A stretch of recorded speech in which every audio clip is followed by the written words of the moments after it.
আসসালামু আলাইকুম। দর্শক, বাংলাদেশ জামাতে ইসলামের ঐতিহাসিক একটা দাবি পিআর পদ্ধতিতে নির্বাচন। এই দাবি থেকে কি বাংলাদেশ জামাতে ইসলামী সরে এসেছে?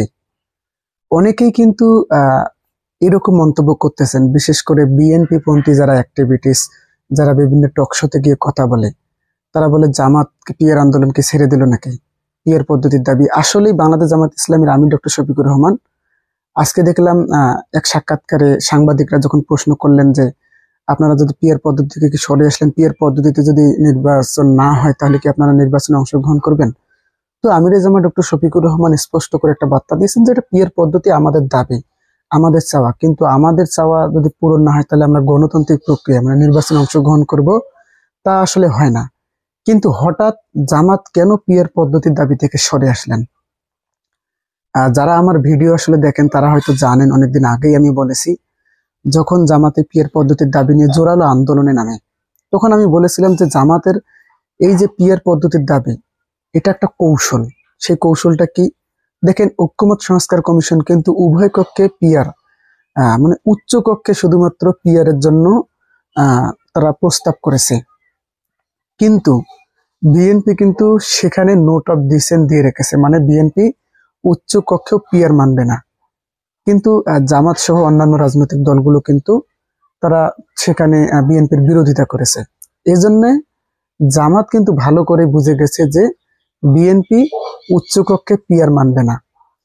এজন্য জামাতের এই যে এত আন্দোলন, এত কৌশল, তারা কি করলো তখন? কৌশল করে কিন্তু উভয় কক্ষে পিয়ার পদ্ধতির জন্য আন্দোলন করলো, সরকারকে অনেক হুমকি ধামকি দিল, এমনকি বিএনপিকে, এমনকি বিক্ষোভ মিছিল, দেখেন জনসমাবেশ, মহাসমাবেশও করেছে পিয়ার পদ্ধতি নির্বাচনের জন্য উভয় কক্ষে।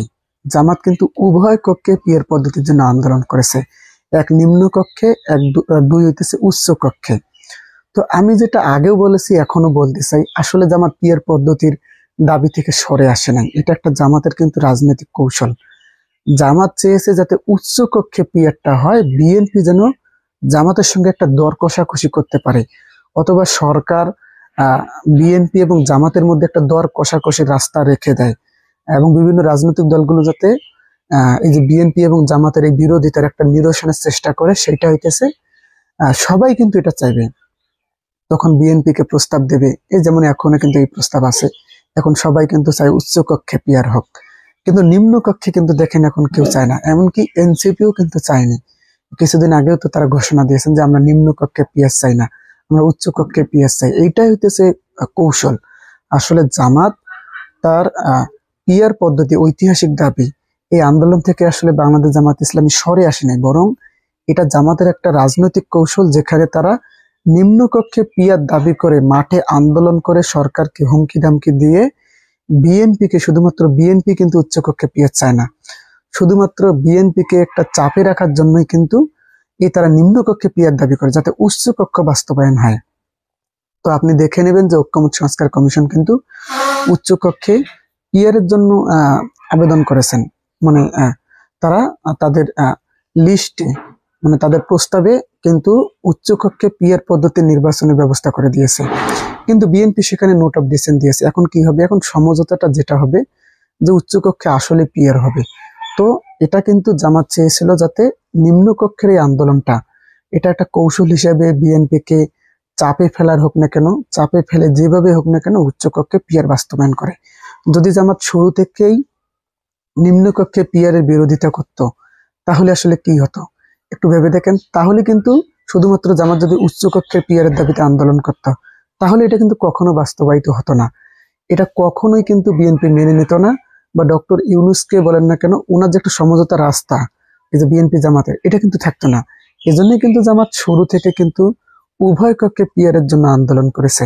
বিশেষ করে তারা পিয়ারের যে সুবিধাগুলো আছে, সেই সুবিধাগুলো নিয়ে কিন্তু আলোচনা করেছে। যদিও জামাতের অনেক হাইকমান্ড থেকেই বলা হয়েছে যে বিএনপি একসময় পিয়ার পদ্ধতির জন্য আন্দোলন করবে, পিয়ার পদ্ধতি চাইবে, যেমনটা তারা 96-এ তত্ত্বাবধায়ক সরকার ব্যবস্থা যেভাবে বাধ্য হয়ে ফিরে এনেছে, তত্ত্বাবধায়ক সরকার ব্যবস্থা চায়নি জামাত আর আওয়ামী লীগ সহ জাতীয় পার্টি, এদের আন্দোলনের কারণে বিএনপি কিন্তু 96 তত্ত্বাবধায়ক সরকার ব্যবস্থা আনতে বাধ্য হয়েছিল। পরে দেখা গেছে যে বিএনপি কিন্তু চায়নি। পরে এই যে হাসিনা সরকারের পতনের আগে 18 সাল 14 সালের সময় বিএনপি তত্ত্বাবধায়ক সরকারের জন্য কত আন্দোলন করলো, ঠিক সেভাবেই কিন্তু জামাতের দাবি, ইসলামী আন্দোলন বাংলাদেশের দাবি এবং অন্যান্য রাজনৈতিক দল প্রকাশ্যে বলে যে বিএনপিও আসলে একসময় এই তত্ত্বাবধায়ক সরকারের মতো পিয়ারের দাবিতে আন্দোলন করবে, তারাও একসময় পিয়ার চাইবে। তো সেই সময় আসলে আসবে, আমি যেটা বিশ্বাস করি যে বিএনপি একসময় পিয়ার পদ্ধতির জন্য আন্দোলন করবে, আপনারা দেখে নেবেন। তো এজন্যই কিন্তু জামাত আসলেই উভয় কক্ষে পিয়ার দাবি করে, যাতে এটা একটা রাজনৈতিক কৌশল, যাতে নিম্নকক্ষে না হয় উচ্চ কক্ষে বাস্তবায়ন হয়, যাতে একটা সমঝোতার রাস্তা থাকে। যদি শুরু থেকেই জামাত শুধুমাত্র উচ্চ কক্ষেরই আলোচনা করতো যে উচ্চ কক্ষে পিয়ার পদ্ধতি প্রয়োজন, তাহলে কিন্তু এটা সমঝোতার কোনো রাস্তা থাকতো না। সরকারকে বা বিএনপিকে চাপে ফেলার মতো কোনো কিন্তু এটা রাস্তা নয়, সঠিক রাস্তা নয়। সঠিক রাস্তা হইতেছে দুই জায়গায় দাবি করা। দুই জায়গায় যদি আপনি দাবি করেন তাহলে আপনাকে শান্ত রাখার জন্য একটি জায়গা কিন্তু দেওয়া হবে। বিএনপি কখনোই চাইবে না যে নিম্নকক্ষে পিয়ার হোক, কেননা নিম্নকক্ষে পিয়ার হলে কিন্তু বিএনপি ক্ষমতায় যেতে পারবে না। নিম্নকক্ষে যদি পিয়ার হয়, জামাতের একটা জরিপ, তাদের নিজস্ব সংগঠনের মধ্যে একটা জরিপ করে দেখেছে যে 151টি আসন তারা পাবে। জামাতের একজন কেন্দ্রীয় নেতা কিন্তু বলেছিল যে আমরা 151টি আসন পাবো। তো আসলে নিম্নকক্ষে পিয়ার হলে জামাত কিন্তু 151টি আসন পাবে। কিন্তু দেখা যাচ্ছে যে বিএনপি কিন্তু এর অস্তিত্বের হুমকি। নিম্নকক্ষে যতই যদি জামাত নাও জয়ী হোক, নিম্নকক্ষে যদি পিয়ার হয়, কমপক্ষে বিএনপির কাছাকাছি কিন্তু যাবে। 130 থেকে 140টি আসন কিন্তু জামাত পাবে। সেক্ষেত্রে দেখা যাবে সরকারি দল মানে বিএনপির কিন্তু এতে প্রবল একটা চাপ সৃষ্টি হবে। তাই কিন্তু বিএনপি কখনোই নিম্নকক্ষে পিয়ার চাইবে না। এজন্য উচ্চ কক্ষেও কিন্তু তারা চায় না, কেননা তারা নিম্নকক্ষ দখল করে নিম্নকক্ষে যে সংসদের আসন আনুপাতিক আছে সেই ভিত্তিতে কিন্তু বিএনপি উচ্চ কক্ষে আসন চায়। তাহলে উচ্চ কক্ষের তো কোনো দরকার পড়ে না। যদি নিম্নকক্ষেও বিএনপি থাকে ক্ষমতায়, উচ্চ কক্ষেও বিএনপির ওই আসনের উপর ভিত্তি করে যদি যায়, তাহলে কিন্তু নিম্নকক্ষ উচ্চ কক্ষের কোনো প্রয়োজন হয় না, আগেই ভালো ছিল যেটা বলা হয়। আর যখন আপনি আহ উচ্চ কক্ষে পিয়ার দেবেন, তখনই কিন্তু আসলে উচ্চ কক্ষে যারা সুশীল নাগরিকরা কিন্তু রাজনৈতিক বিশ্লেষকরা বিভিন্ন দলের পক্ষে তখন যাবে, জনগণের প্রতিনিধিত্ব করবে, মানে জনগণের আনুপাতিক হারের ভিত্তিতে তারা কিন্তু উচ্চ কক্ষে যাবে। আর নিম্নকক্ষে কিন্তু ওই যে আসন ভিত্তিক পদ্ধতিতেই তারা যাবে। সেক্ষেত্রে বিএনপি কিন্তু এটাও চায়নি। এজন্য কারণ উচ্চ কক্ষ তাহলে তাদের হারানো হতে পারে, যদি তারা জনগণের মোট আনুপাতিক ভোট যদি তারা না পায়, সংখ্যানুপাতিক ভোট যদি জামাতের চেয়ে বেশি না পায়, তাহলে তারা উচ্চ কক্ষ হারাবে। এই জন্য কিন্তু বিএনপি উচ্চ কক্ষেও পিয়ার চায় না, তারা নোট অফ ডিসেন্ট দিয়ে রেখেছে। এটাই আসলে জামাতের কৌশলটা। জামাত আসলে পিয়ার আন্দোলন থেকে কিন্তু সরে আসেনি, বরং পিয়ার আন্দোলন ছিল জামাতের একটা রাজনৈতিক কৌশল। আর এই রাজনৈতিক কৌশলটা কিন্তু বাস্তবায়িত হচ্ছে। এখন দেখেন, এখন জামাতের আমির বলতেছেন এটা নির্বাচনের সঙ্গে আসলে কোনো বিষয় না, এটা জামাতের একটা দাবি। তো জামাত শুধুমাত্র জামাতের দাবি না মানলে কেন তারা নির্বাচনে যাবে না? এটাই আসলে আমির জামাতের বক্তব্যের সঙ্গে অনেকে একমত আপনারা হয়েছেন।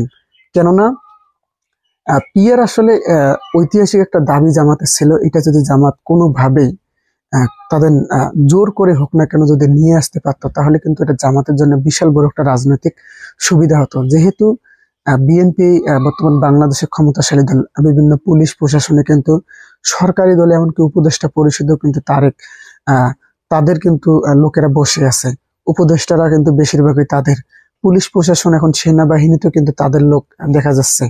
বিশেষ করে পুলিশে কিন্তু বিএনপির লোক প্রচুর ঢুকে পড়েছে, বিএনপির হাইকমান্ড গুলো। সুতরাং দেখা যাচ্ছে যে আসলে যদি শুধুমাত্র পিয়ার আন্দোলন জামাত একটি জায়গায় করত, তাহলে কিন্তু এটা কখনোই বাস্তবায়িত হতো না। জামাতের এই কৌশল কখনোই কাজে দিত না। জামাত আসলে নির্বাচনে হেরে যেত, ফলে দেখা যেত যে বিএনপি রোষানলে তারা পড়তো কিন্তু সামনে নির্বাচনের পর। সেক্ষেত্রে জামাত কিন্তু দুই কক্ষে পিয়ার দাবি করেছে। তো এখানে মোটেও বলা যাবে না যে জামাত আসলে পিয়ার আন্দোলন থেকে সরে এসেছে, এটা মোটেও যৌক্তিক কথা না। জামাত আসলে পিয়ার আন্দোলনের নামে একটা রাজনৈতিক কৌশল অবলম্বন করেছে, যেখানে বিএনপিকে তারা কৌশলে হারিয়ে দিয়েছে। এখন দেখবেন আপনি উচ্চকক্ষে পিয়ার হবে, 100% শিওর থাকেন আপনি আপনি নিজে হয়তো বুঝে গেছেন যে উচ্চকক্ষে পিয়ার হবে, কিন্তু নিম্ন কক্ষে হবে না। এটাই আসলে জামাতের রাজনৈতিক কৌশল, যাতে উচ্চ কক্ষ যাতে পিয়ারে বাস্তবায়ন করা যায় সঠিকভাবে, কোনো রকম বাধা বিপত্তি ছাড়া। এটাই আসলে জামাত চেয়েছিল। এই জন্যই জামাত উভয় কক্ষে পিয়ার চেয়েছিল। এখন জামাত নিম্ন কক্ষ পিয়ারে কিন্তু তারা নরম হয়েছে। জামাত কিন্তু পিয়ার থেকে সরে আসেনি, বরং উচ্চ কক্ষের লক্ষ্যই ছিল পিয়ার পদ্ধতিতে জামাতের নির্বাচন। এটাই কিন্তু তারা চেষ্টা করেছে, আর এটাই কিন্তু তাদের সফল হয়েছে। তো দর্শক, আসলেই আপনি কি মনে করেন, আসলেই জামাতের এটা কি রাজনৈতিক কৌশল ছিল, নাকি জামাত হেরে গেল পিয়ার পদ্ধতি নিয়ে? অবশ্যই অবশ্যই আপনাদের মন্তব্যটি কমেন্ট করে জানাবেন। ধন্যবাদ। আসসালামু আলাইকুম।